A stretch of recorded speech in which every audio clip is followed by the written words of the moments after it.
welcome back to another incredible episode of our wonderful podcast, Becoming the Light from the Shadows of Abuse, where my amazing guests just share their stories of the traumas and the unexpected things that they've overcome in their lives to go on and to create success. And obviously, the reason we do this is because we want to inspire you, the listeners, who might be in a similar or even a different situation yourselves, but you're feeling stuck as if there's no way forward. And the idea of us sharing these stories is to give you hope and inspiration and to show you that no matter what you're going through or have been through, you can totally change your life when you change your attitude and you get the right help to move you forward. So my guest today is Lisa Cox. Lisa is from Brisbane, and Lisa is an author, an inspirational speaker, but she herself is struggling with various disabilities from something that happened to her when she was young. And she uses her whole story as an advocate to try and get a better representation for mental health and disabilities, not just in the media, but also trying to influence at a government and a policy level as well. And any of you who know me know that that's really, really close to my heart. And I'm absolutely delighted whenever I hear anyone else that is trying to do that. So welcome, Lisa. Thank you so much for being here. Thank you very much for having me. It's great to be here. Wonderful. So now I know that you've got such a lot to share. So I wonder, I gave a very short introduction then, and I really want anyone listening to just understand who you are, what you're about, and where you are at in your life now. So you know far more of those details than I do. So could you fill in the gaps that I left? Sure. Well, you heard that I'm disabled now, so I suppose the best way would be to go back to when I was 24. I'd been to uni, moved to Melbourne for work, working in advertising, being promoted, was doing pretty well with everything, and then early one morning I was at Melbourne Airport when I had a brain hemorrhage or a stroke. So I went into a coma for 3 weeks and was on life support for 2 months, then was in hospital for over a year.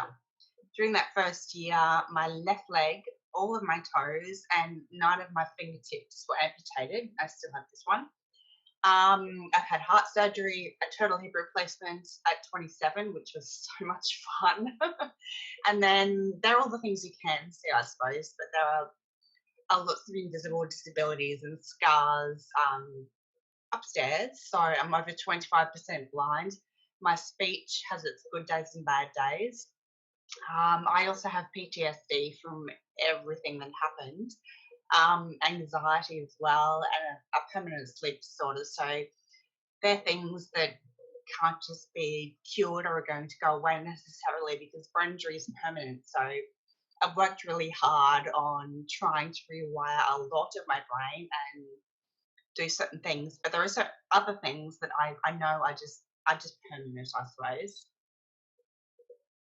So these days I'm working as a disability advocate, but I've essentially combined my previous background in media and advertising with my personal situation, and I am working, as you said, for to improve the representation of disability in mainstream media, because I spent so much time in advertising agencies building visibility for my brands, their messages, their products, and all of my clients. And I realized that we could apply so many of those same strategies and principles to disability, which is roughly 20% of our population, 1 in 5 people. Is it really that high?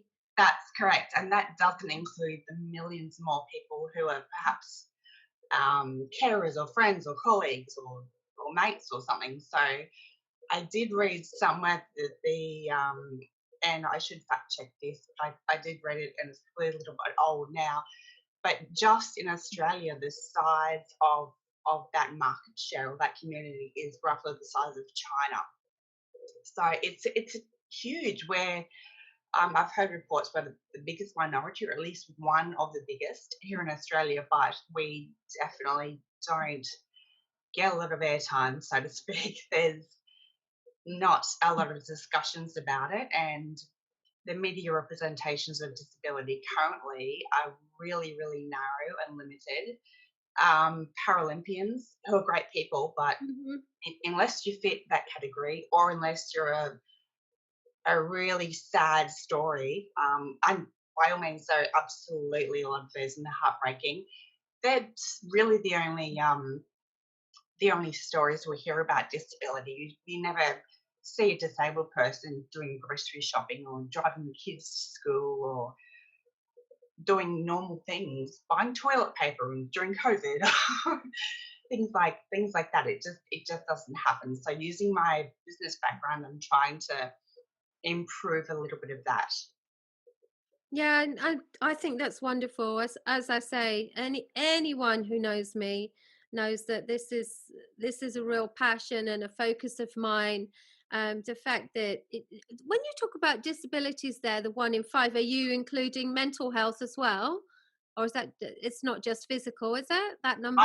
I believe it's both, Yeah, because yeah. I have both, and always say that you can see my wheelchair and my prosthetic leg and my fingers and scars, but it's all of the invisible things that influence my day and affect me far, far more than any of the stuff you can see. Right. Yeah. And I mean, our approach to mental health and disabilities is woeful. You know, the facilities and the approach about the therapy and the care and the things that people need. It's just we're just repeating things that don't work on the whole, and we just keep repeating them. And I just find it completely bizarre that our system has not had a massive overhaul well before now. When you look at the figures and the success and what people are suffering with unnecessarily, it's absolutely crazy. So anyone who is speaking out and trying to make a difference, I think that's fantastic. But I do want to go back and talk to you, because you went through that so calmly. Here you were. So let's just put ourselves in your position. You're 24, you're Mm, happy, you're healthy, you've got a great job, you're loving your life, you know, living like a 24-year-old, yeah. everything to look forward to, and then you get struck down unexpectedly. And it's important to say at this stage that, you know, I've checked with Lisa. She has no childhood traumas, no abuse. There was nothing like that she was carrying, that she had unresolved. She really was in this really great space. And of course, what happens is, emotionally and mentally, everything about you is focused on your future, who you are, what you're going to be, what you're going to do, all your plans, your friends, your holidays, your home, everything like that. And what we cannot underestimate at this point is the effect of having all of that just swept away unexpectedly. So tell us something about that. How was it as you realized what was happening, as you realized how enormous it was, what the implications and ramifications might be? Because you know this is huge, and we are very, very good at ignoring grief, unresolved, unspoken grief. We look at the things people have been through, and we have a certain amount of empathy, and we totally forget about the grief around what they have lost. Yeah. That's why I really want to go back to when this happened to you, and how you've processed it all and coped with it all. Well, I think I'm 15 over 15 years later. I'm still learning every day that, so that's challenging, or I can do this, or I can't do that. So I think it'll be that way for the rest of my life. It's certainly not a case of that happened and then I learned that, and it's an ongoing process. Oh, Now it over must be. 15 years Yeah. later. But to be honest, when when it did first happen, I have no recollection of that. I have roughly 6 months worth of amnesia. So Mm. before the stroke and a few months afterwards, I don't remember specifically where I was working, what I was doing. I'd just been promoted to a new job. Don't remember any of these things. I was even in a photo shoot that I don't remember. only know because I've seen the photos, so I know I must have been there. But it was difficult for my family because they all flew from Brisbane to Melbourne, which is about 3 hours on a plane.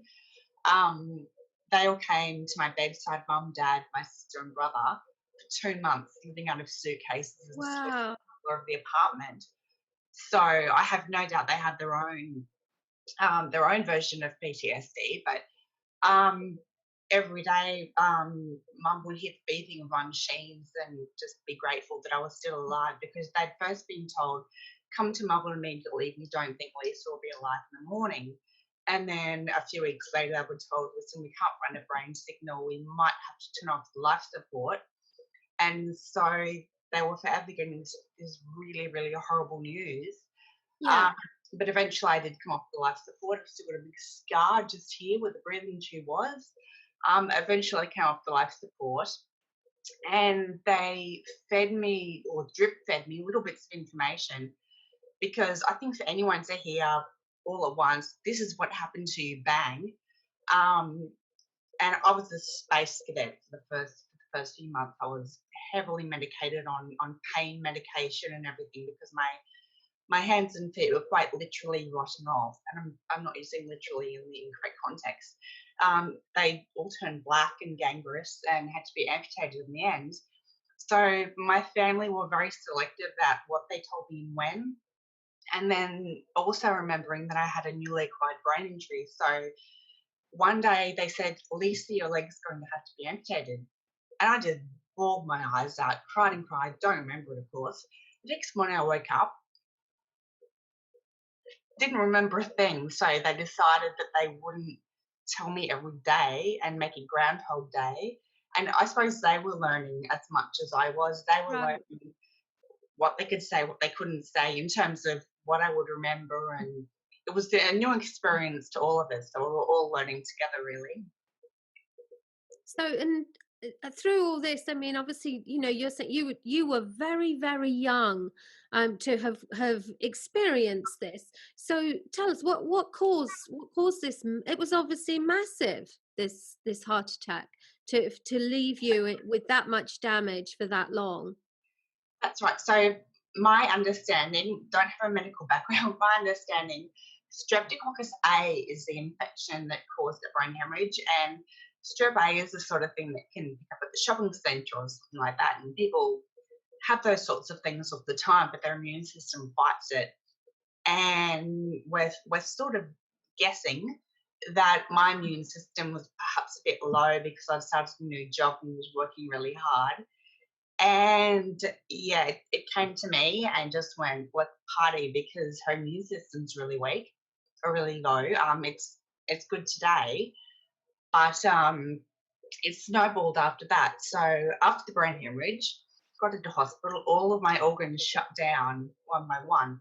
So I was on full life support, every one of my organs. My heart was in one corner and my kidneys and my liver are there. And um, the medication they had to put me on brings back all of the blood from your peripheries, your external bits and pieces, back to your vital organs in the center of your body. And so all of my extremities, like my fingertips and my feet and my toes, and even my nose turned black for a while because I had no blood supply. And of course, all the black bits had to be amputated, except for my nose. Fortunately, I got to keep that. But that's how it all happened. That's how I lost the body parts from the stroke, I suppose. It doesn't always happen. You don't have a stroke and all your organs don't shut down. It's very different for everybody.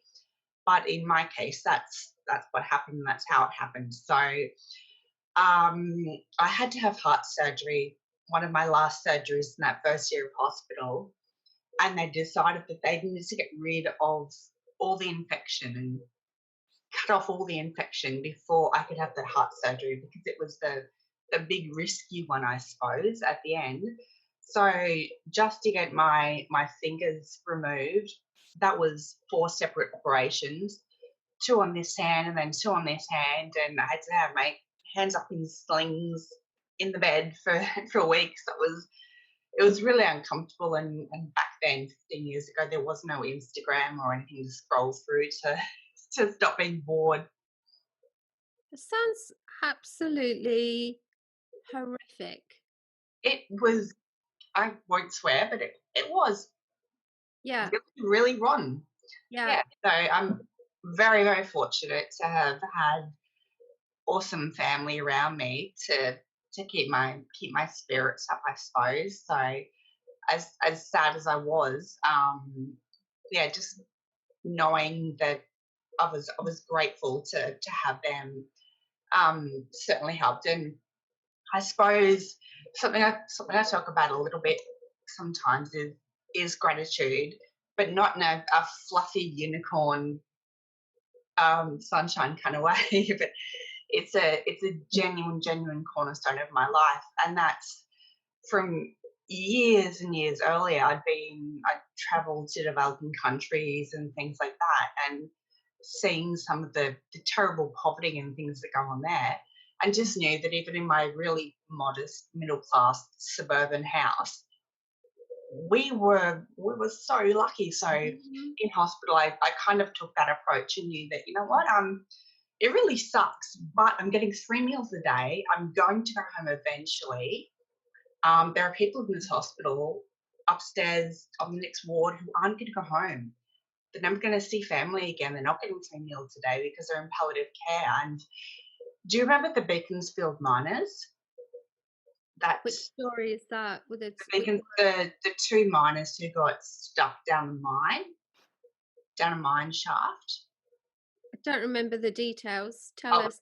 a couple of miners got stuck down a mine shaft. There's really nothing more to it than that. But I know one of the times I was in hospital, this was another time that I returned, and I was in an infectious disease ward. So I was in a room all by myself. There was nothing but this really crappy little TV in the corner. And it was just 24/7 rolling coverage of this story. And I remember seeing, the conditions they were living in, and just thought, again, what am I complaining about? I'm here and I'm free to move around. Well, I couldn't get out of bed, but still, um, and I'm not having to go through anything nearly as horrific as these men. So I had that playing all day in my room, and just to have that perspective and know that yes, it was a really, really bad situation, um, but to have that perspective and know that I had a lot to be grateful for at the same time.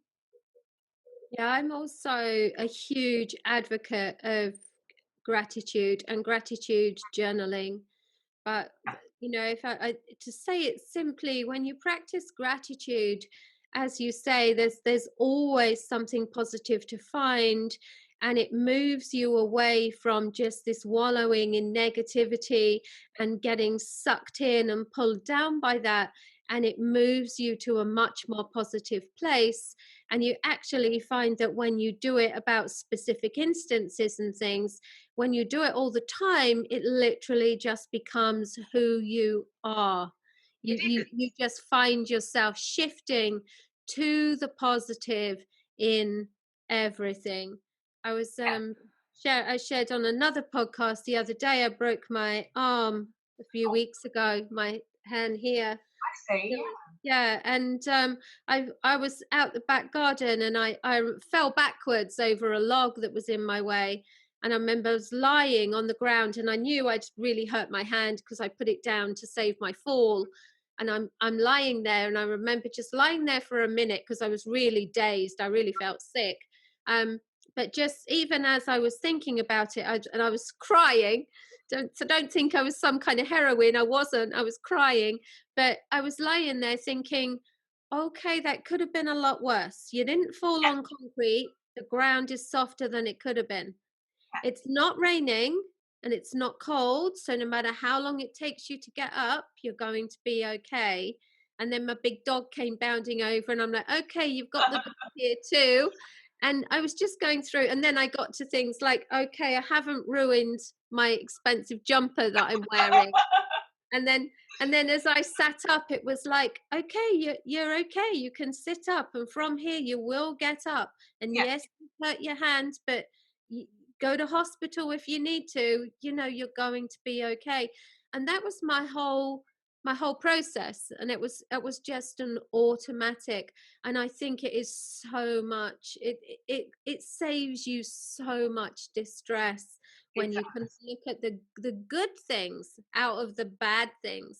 um but clearly you've done that to an incredible degree to get to where you are. I So want to help. I can't take all the credit. I oh love no, and hey, and that, to me, that just shows incredible strength and courage, because so many people don't get to where they could get to because they won't ask for the help. Somehow we see help as asking for help or needing help as a sign of weakness, whereas no, I actually absolute courage and strength to definitely a sign of recognize. strength to put up your hand and Yeah, say, I'm struggling, I need help. yeah, to recognize where you want to get to, that you can't do it on your own, and that your choice is to stay stuck or to ask for the help you need. That just needs recognition. That really does. But how did you manage? Obviously, you spoke about having PTSD, and I'm not surprised you had PTSD. So maybe tell us a bit about how that showed up for you, but then how you have overcome all of this. What were your steps? What was your process? What were your setbacks? Just tell us about how this has been for you, Sure. because this is so inspiring. This is so incredible. Because what's that film? Do you remember the film Me Before You, Oh, where yes, Will Trainer, he has the I accident, know. he's paraplegic, and he ends up in the wheelchair, and life is just over as far as he's Yeah, concerned. I'm Yeah, not a big fan of that movie for that very reason. It portrays disability as the end of the world and life yeah. isn't worth living, and for that reason, I don't like it. So, So, well, but I love the way she comes in, and then she just lights up his world and is his inspiration and everything. yeah, But yeah, and you can see how people could easily go down that route, but you chose not to. You chose not to, and you're here, and just you have a voice, and you're just inspiring everyone. So, just tell us how you managed to make that decision, that your life was going to be different for sure, but your life wasn't over. yeah, to be honest, some days I don't know. I'm like, how the heck did I do that? I still don't know.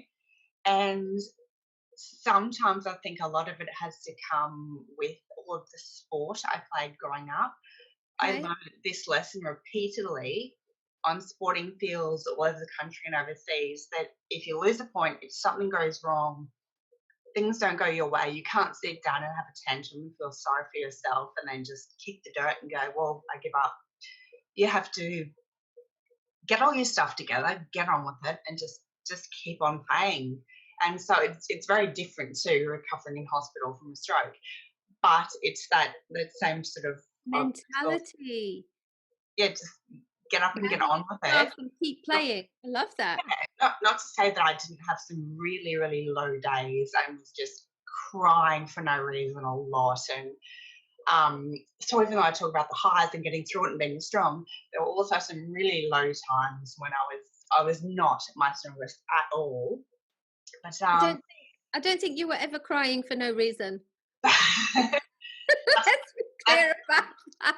there was definitely some reason, but I know some people with brain injury um, it can be a side effect. You have trouble controlling your emotions sometimes. So someone can come in and tell you the best news in the world, and you'll just burst into tears for no reason. So I found myself for a little while just bursting into tears for no good reason, having a conversation about the weather or or something like that. Right, right. So I really had to. It's been a long process of me learning how to use my new brain with its different working parts, and just getting used to that and knowing, okay, if this happens, it generally means that I need to do this. So just getting used to this new noggin of mine. It's amazing how you kind of you've overcome so much, having parts of your body literally chopped off because they were rotting away, and yet here you are, seeming happy, healthy. I know there are things wrong with you, but I see your speech is barely. I think if you hadn't told me, I wouldn't have noticed about your speech. You said you're blind, but and here you are. You're out in the world trying to make a difference, and I think that's just an incredible place to have got to. So, but I guess you have a choice, don't you? You do, You either do that or you fall apart. you do, and hey, I'm alive. I'm not supposed to be here. Um, Right. That's big. nobody That's big. thought I would be. Yeah. Um, Medical specialists told me and my family that they didn't expect much from me. At one stage, they told my parents, "quote She's going to be a quote vegetable," to use their words, and so none of what I'm doing now was expected of me, and so I want to prove all those. I can't use the right word because some of them are amazing. Prove them all wrong. Yeah, of course. Yeah, absolutely.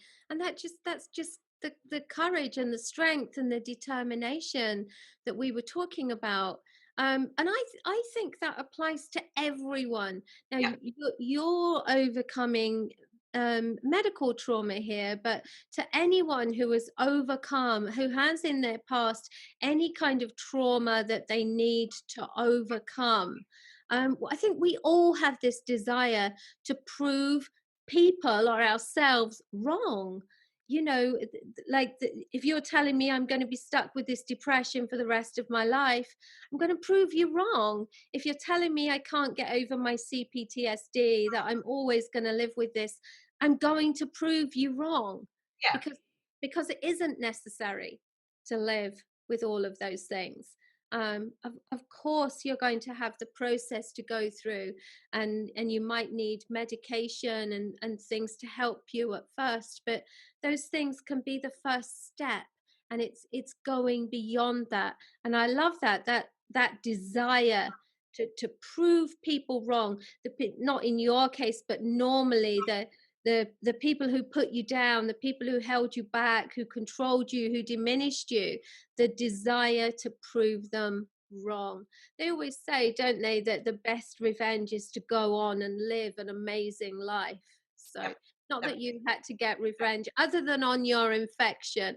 So you're like having revenge on your infection, saying, I'll prove you wrong. So, and I know that you have a wonderful phrase about yourself. You call yourself a realistic optimist.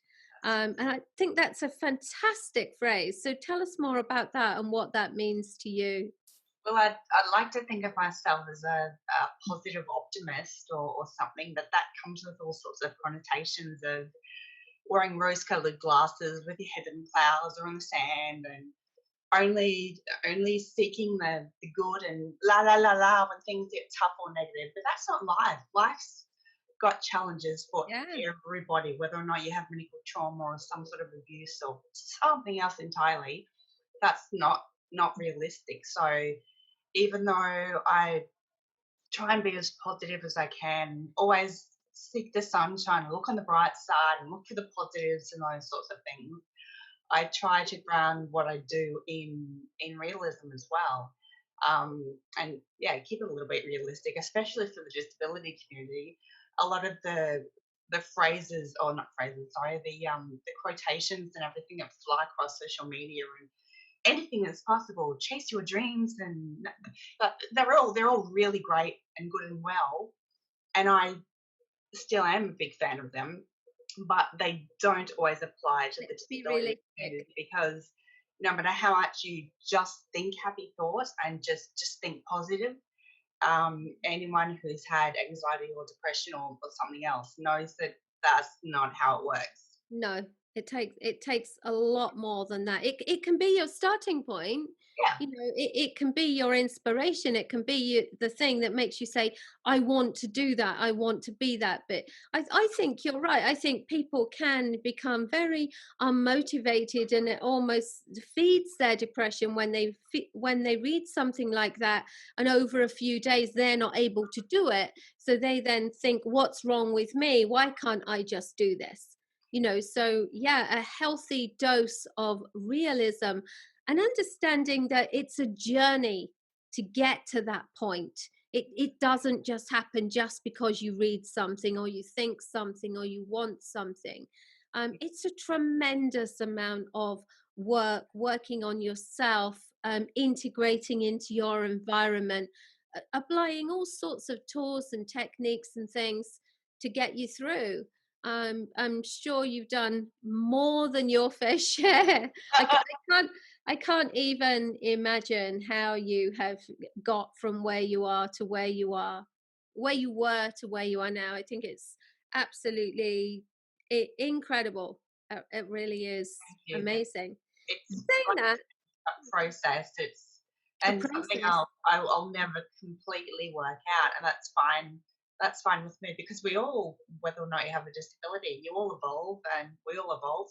Yeah, And I, if you told me 16 years ago that in 16 years you're going to be in a wheelchair with one leg, not be able to drive, and love your life, and have met and married this amazing man, I just would have thought you were full of it. yes, I, yeah, I never would absolutely. have believed you at all. And of course, I also had in my own head, which is not good, these stereotypes of what disability meant. So I thought that my life would be over. I'm going to be in a wheelchair with one leg and vision impaired, and that's mental health issues. Oh, that's terrible. But it's Yeah, only after living through it I realised it's not the end of the world. Life does go on and can be just as good and fulfilling, if not better, than previously. and here you are, absolutely crushing the stereotype of what it means to live with a disability. And that actually leads me on to something that I was going to ask you about. I was going to ask you about the biggest challenges that you face now in your life where you are. And I imagine one of the biggest things is other people, their misconceptions, their thoughts, their projections. So often. I've written about this quite a few times because I have the ability to write before and after stories, so to speak. So before my disability, this was how it worked, and after my disability, this is how things have changed.